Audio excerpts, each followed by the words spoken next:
Okay. All set? Go. Good afternoon, everyone. We have a special show for you today. The incomparable Ivor Davis is with us. He has seen every major historical event in the last century.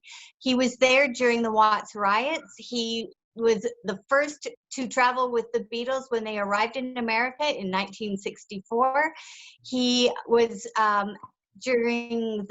he was witness at the Sirhan trial of the shooting of Robert F. Kennedy, where he was also at the Ambassador Hotel that fateful evening. Please welcome our very special guest of the day, Mr. Ivor Davis. Yeah. Thank you. But what you forgot to say was, I also work with Brian. Don't forget that. Right, Brian? A rock star. Yeah, so Brian is a rock star, right?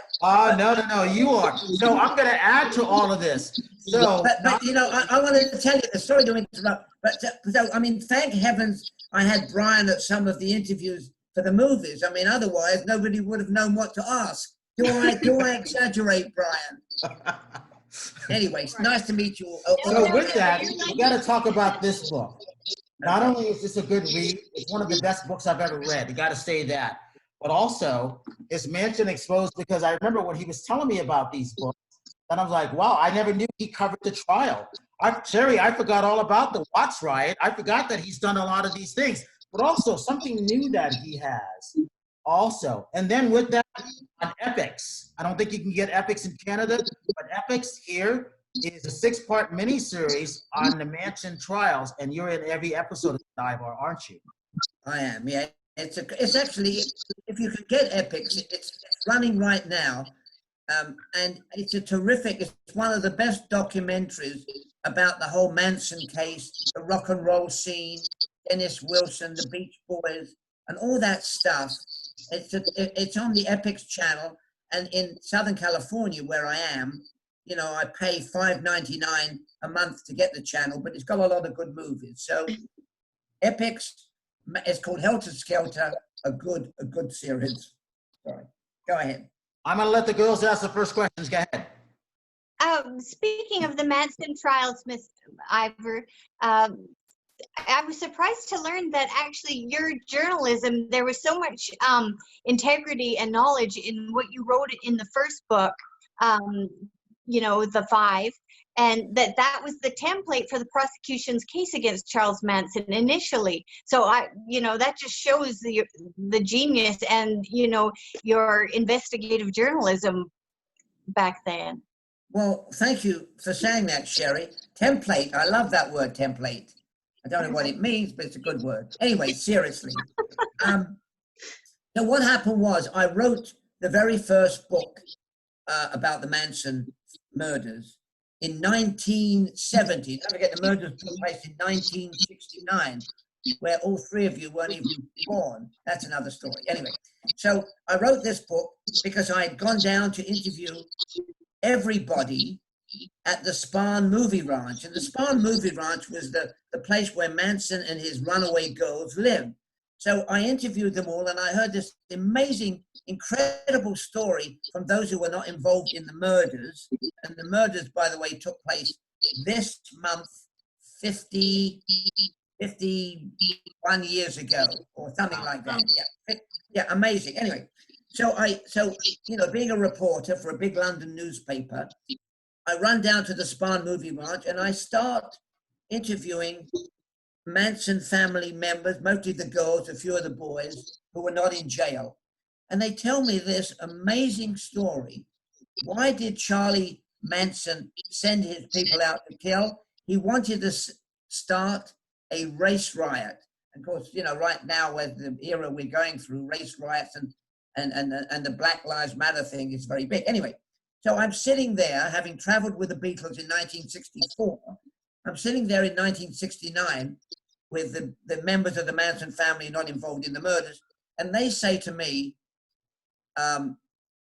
you know, Beatles lyrics from the White Album, Helter Skelter, Revolution, Sexy Sadie, they were used by Charlie Manson to brainwash us to believe there was going to be a riot. Charlie Manson said to the girls in his clan, the Beatles are sending me these secret messages in the lyrics of the White Album. I mean, as we're sitting here, 50 odd years later, if somebody told you that, you would say they are balmy, they're crazy, they're absolutely out of their minds. And I thought, exactly that. But I listened and I heard this unbelievable story going on about why the murders took place. And they were horrible murders. We won't go into them, but there was Sharon Tate, the beautiful actress who was pregnant, her friends, the hairdresser Jay Sebring, and a bunch of other people who happened to be, unfortunately, at the house. But when I hear this incredible story from the Manson family members, I think they're all mad. But I go away and then I do a very quick book before the trial began, in which I say, here's what the members of the Manson family said. The Beatles brainwashed with their lyrics Charlie Manson, and that's why he wanted to start a race war. This is what I said. About 10 years later, after the trial, the district attorney who was on the case said to me, Vincent Bugliosi, and he was the chief prosecutor in the Manson murder trial, Vincent Bugliosi used the Beatles made me do it crazy theory as a motive.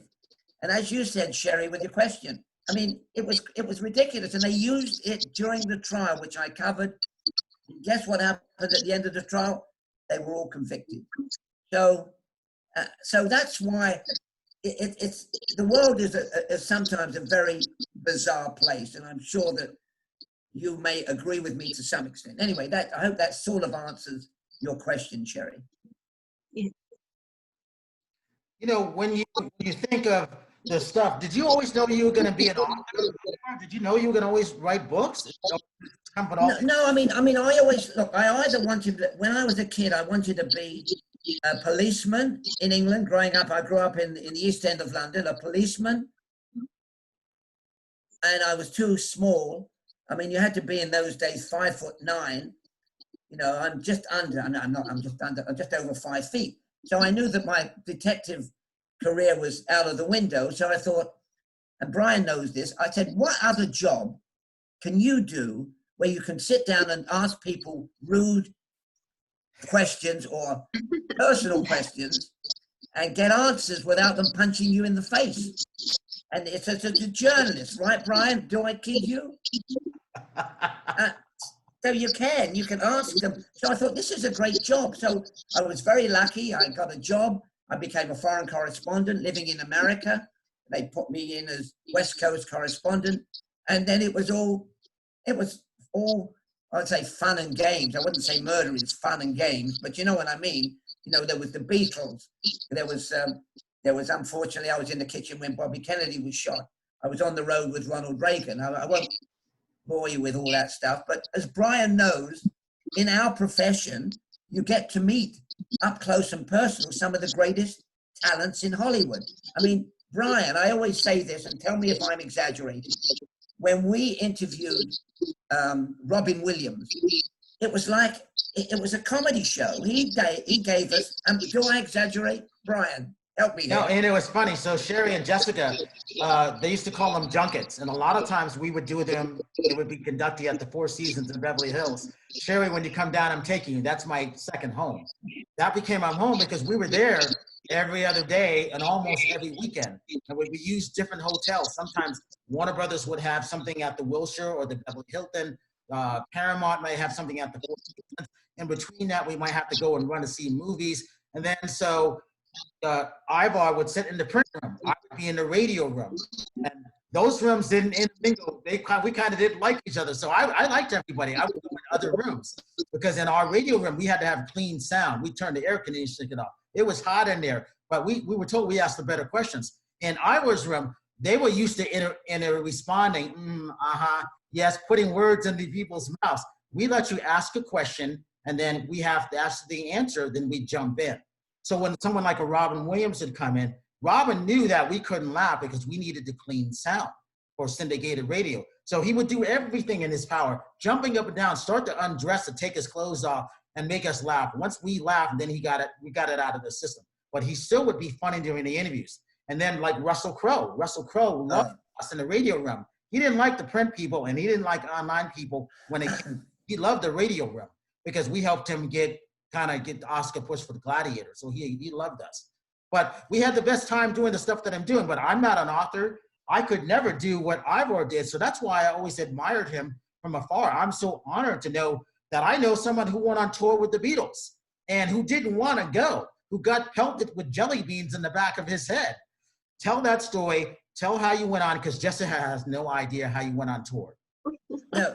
Well, okay. So basically, being the correspondent in Los Angeles, I was nearest to San Francisco. My editor called me, said, get on the plane. The boys are arriving. I said, who are the boys? He said, they're the Beatles. I said, who are the Beatles? No, I didn't say who the Beatles are, because like everyone else of that generation, we saw the Beatles on a show called the Ed Sullivan Show, which was in the days when there were only 4 channels. I mean, can you believe 4 channels, 5 channels?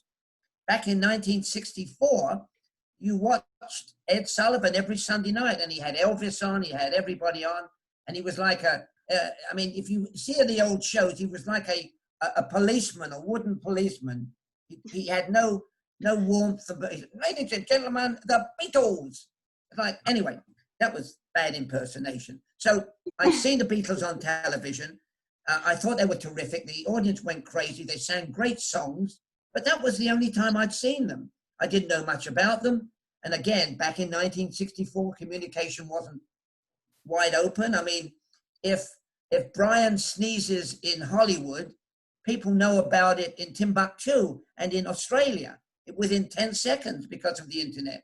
It didn't happen then. You've got to realize it didn't happen then. So I went up to San Francisco, met the Beatles. They were all jet lagged. Derek Taylor, their press officer, said to me, Ivor, meet John, Paul, George, and Ringo. They grunted about it because they were watching themselves on television arriving at San Francisco airport. And they were watching themselves on a color television, and they never had color television in England. And not only they had a thing called a clicker, and they could change the channels. Can you believe that happening? A clicker that you don't have to go up to the piece of television and find the right knob and twist it. Anyway, so that was how I got to know them. They were very cool in the early stages, but after that, they realized I was part of the Beatle family, and they made me very welcome. It was a great trip. Mr. Davis, just to briefly go back to the Manson trial, when they used those helter-skelter things, comment, being that you were family with the Beatles in the summer of '64, that probably was a personal, hit for you, because those were your brothers in a sense. But yes. Yes. Well, yeah, you're right. After we had this question, I want to ask you about being a lumberjack in Canada. No, an executive. Maybe you weren't a lumberjack. Anyway, so to answer your question, yeah, because look, somebody says to you, the reason for these terrible murders is the Beatles' lyrics in the White Album of 1966. And I say, you've got to be kidding. But when you want somebody to talk to you, you don't kick them in the teeth and say that's a load of old rubbish, do you? You just listen to them rant and tell you the story. So I knew the Beatles lyrics. I knew their music, and I thought this is the biggest load of old toffee I have ever heard. But I listened, and so I didn't tell them I traveled with the Beatles even, because Charlie Manson was trying to reach the Beatles, believe it or not. But I'm sure when he wrote to the Beatles during his crazy period, they just put it in. They just got their letter and dumped it in the trash can. Anyway, so when I heard the story, I thought this is insane. And yet, as I said a moment ago, the district attorney used that motive for the murders and got away with it. And even today, I don't believe that was the reason for the murders. But I'm sorry, I'm inclined to ramble on, and Brian has to crack the whip whenever you need to do so, Brian. No, but it's a good ramble, because they've used that argument in later trials, heavy metal music, video games. So, that was the premiere of using that type of angle, I think, for conviction. But Mr. Davis, getting back to the Beatles now, with the 4 boys then, when people would throw things on stage, was there a unique product thrown at each one specific, you know, like was there a certain candy for that one and a certain, I don't know if certain men receive certain things thrown at them on stage or if it was just whoever I can hit. Yeah, I think it was whatever I could hit. I mean, as I mentioned a moment ago briefly, you know, George Harrison said he liked jelly beans, and in England the jelly beans are soft and gooey, and in America they're kind of like little pebbles. And so what kept happening is, you know, I mean, if you start throwing, I mean, when you leave our chat, go out and get some jelly beans and throw it at your best friend. See how happy they will be. They will not be happy campers, believe me, Sherry. So, I mean, I was sitting in the front row. The jelly beans, as soon as the concert started, these hard pieces of rock candy came, and you know, trying to aim 50 feet onto the stage, you're not going to be that good if you've not practiced throwing jelly beans, and I didn't know any of them had. So none of them practiced throwing jelly beans. So most of the jelly beans, as I had mentioned to Brian once before, hit me in the back of the neck. So much so that, as I say today, if I was live in the studio with Brian, I'd show you the scars on my neck, and they're all jelly bean-sized scars. Anyway, so that was one of the things. And then in Chicago, they threw a steak, and they throw shoes. They wouldn't throw underwear, and they wouldn't throw bras at the Beatles, to my memory, because most of the girls were very young and they didn't wear bras. So you know, there was, unless they brought a bra with them and threw them. But no, the bras were in short supply at Beatle concerts. But that was one of the problems. And as I had said to Brian before, the only time underwear and overwear and briefs and stuff were ever thrown on the stage that I saw and witnessed was at the Las Vegas Hotel, the Flamingo, or one of those hotels, when I went to see a guy called Tom Jones perform, and then the ladies used to throw their underwear. I think they were provided with underwear by the manager of Tom Jones. I mean, it was all a little, and then they threw their keys on the stage, and so Tom Jones would get 50 keys, you know, and it was funny. But that was the sort of thing that happened at the Beatle concerts. And the other thing that happened at the Beatle concerts was, as you may know, if you've ever seen any of the footage, from moment one, as soon as the Beatles got on stage, the girls screamed non-stop from start to finish, and so you couldn't hear anything. Now, I think Sherry knows the answer to this, because in Canada they know all these answers growing up. But I'm going to ask Jessica the question, because this is the first time we've met Jessica. Jessica, in 1964, take a guess at how long do you think the Beatles performed on stage at their many concerts? Well, 2 hours? if they'd already, I would say around 2. Is that safe? Okay, Brian, you know the answer? Maybe 2. Did you say in 2 hours, Jessica? I think so, yeah. Because if they tried to leave and then they kept chanting and made them stay and sing more, or surely it wouldn't be longer than 2, I don't know, 2, 3. Ivor, tell her how long. 26 minutes. That's all? That's all. And sometimes because they couldn't, right? Because no one could hear them, so they're like, "Yeah, forget it, we're out. Bye." Is that kind of what happened? That was almost it. You know, you couldn't get away with 26 minutes today. I mean, I went to see Paul McCartney last year, and he was 3 hours on stage, 3 hours by himself with his huge support group. But the Beatles had a joke. They said, "What did we do tonight? 26 and a half minutes. Let's bring it down to 25 and a half minutes." So they used to go through 10 songs, and as soon as they finished, they were out of there. I was in the second limo. Their first limo was warming up. They finished Long Tall Sally. They put their guitars down. They raced out into the limo, gone. Or they raced into So is that the secret to giving them a little taste and wanting more? Well, yeah. I mean, with the ticket prices today, you couldn't get. I mean, come on. you've got to give them 2 hours, as you said, Jessica. You know, that's the educated guess.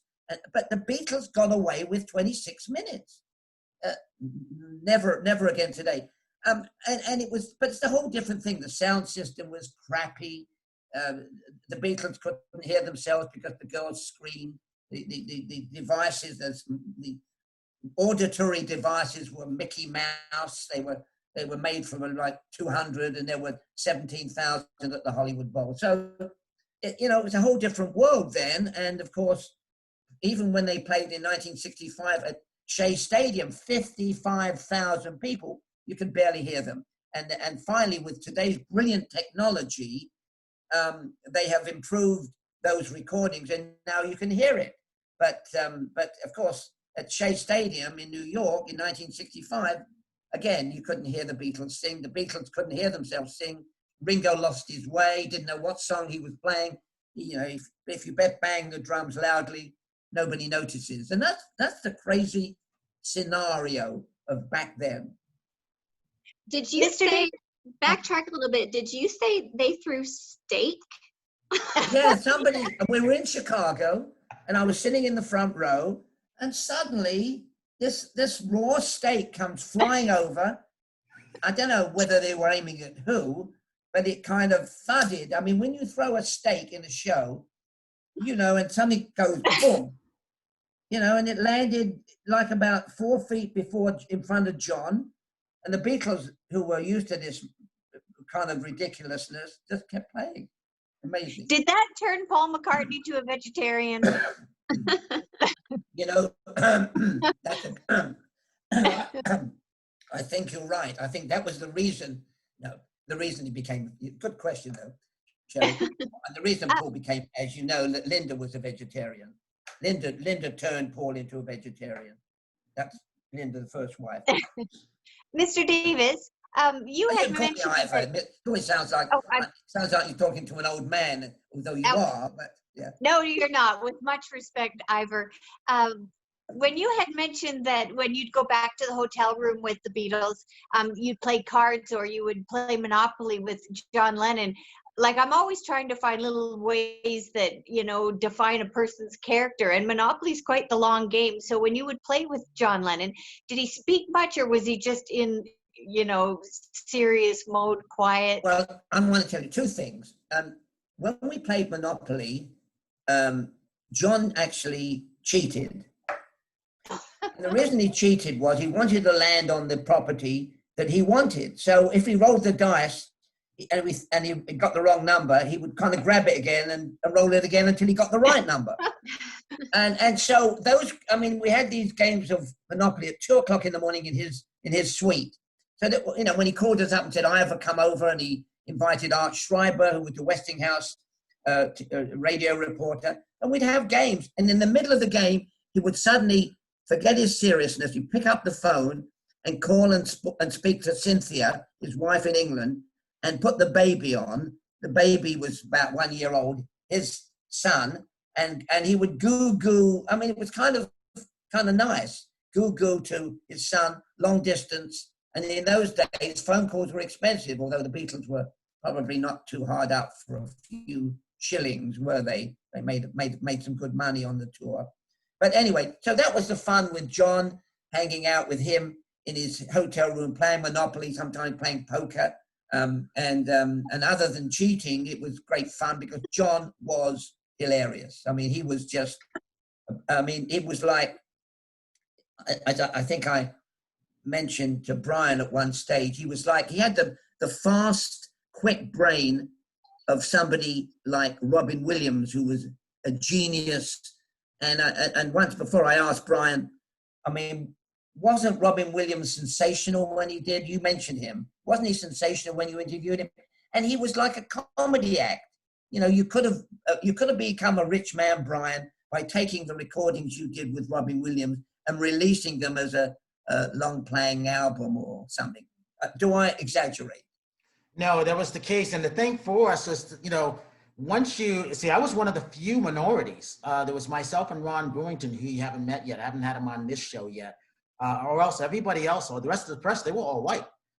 So for me, Ivor was in his seat. So we always sat next to talent. As soon as they came into the room, whether it was John Travolta or whether it was, Rush Limbaugh, whoever it was, I wanted them to know, you got to remember the black guy, always there, no matter what.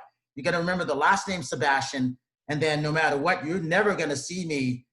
I mean, you're going to always see me for the rest of your days. So we became friends with a lot of people in a certain way. So I always wanted to I didn't want to do any gossip or anything like that. So I always wanted to make sure that they remembered me in a good, positive way. So for Ivor, I think it was interesting that some of them may have known your background. A lot of them didn't, because the tables were turned. We were just there to kind of interview unless we got a chance to talk to them outside the scenes. Yeah, but the thing about Robin that I remember so vividly was he had this kind of ability to bounce hilariously from one subject to another subject. He'd do an impersonation of John Wayne. He'd do an impersonation of the president, whoever the president was that year. I mean, his mind worked at warp speed, and the only other guy that had such a mind that worked that way was John Lennon, who would be wicked with his humor, and he'd like to provoke you. He called me Ivan the Terrible, and I said, no, my name is Ivor. But he kept calling me Ivan the Terrible because he thought he'd get me to react. And I just said, okay, John, whatever you like, And he liked, he could pick up if he was at Jessica and he would say, hey, Jessica, why are you wearing blue? Is that your mood? Are you in a blue moody mood or something like that? That was Lennon, whereas Robin was an absolute genius, I think. Didn't go after you personally, did he? Let me ask you this. Do you have a favorite memory, a couple memories of the Beatles after, you had that distance from them, because I'm sure you could get a chance to go and see them afterwards and just talk to them one-on-one. What was that relationship? Yeah, well, I went to see Paul McCartney at the Petco Stadium in San Diego last year. And I went backstage and he gave me a big welcome. I mean, I'm sure he's met a lot of journalists, but he was nice and charming. And we started talking about the old days. And I said, Paul, when you were touring in the early days, you had Neil Aspinall and Mal Evans, the two roadies, with you, and you traveled around in a beat-up old van with no back seat. I said, now you go around the world, do you get a bigger van? Do you get a bigger car? He said, and also I said, how many people work for you now? There was just 2. He said, we've got 94 people traveling with us, and we travel around the world in a jumbo jet. Well, a bit of a difference, isn't it? So I thought I kind of got a kick out of him telling me he's come a long way, baby. Just. Wow. So I'm very much involved and have been with children and education and music. And so when I saw that you had written a spoof on the Beatles, or about the Beatles, called Ladies and Gentlemen, the Penguins, I'm very curious to hear how that originated. What inspired you to do that? Was it something that you just kind of thought, oh, this would be fun? Was it as a joke at first? Or tell me about that. I'm so intrigued. Well, I thank you for asking that, Jessica. I have had so much fun with Ladies and Gentlemen, the Penguins, because and I've done kids readings, and I must give you in a nutshell how it happened. I was on a lecture tour in South America on a cruise ship, and we stopped in a place called the Falkland Islands. And the Falkland Islands, believe it or not, in the middle of the Atlantic Ocean, 10,000 miles from England, 300 miles from Argentina. There are English people living, but there are also a lot of penguins there. There are more penguins than people. So I got the idea, these 4 penguins live on this island in the middle of nowhere, and they want to become rock stars bigger than the Beatles. So they start their career trying to do that. And their first hit record is called I Want to Hold Your Flipper.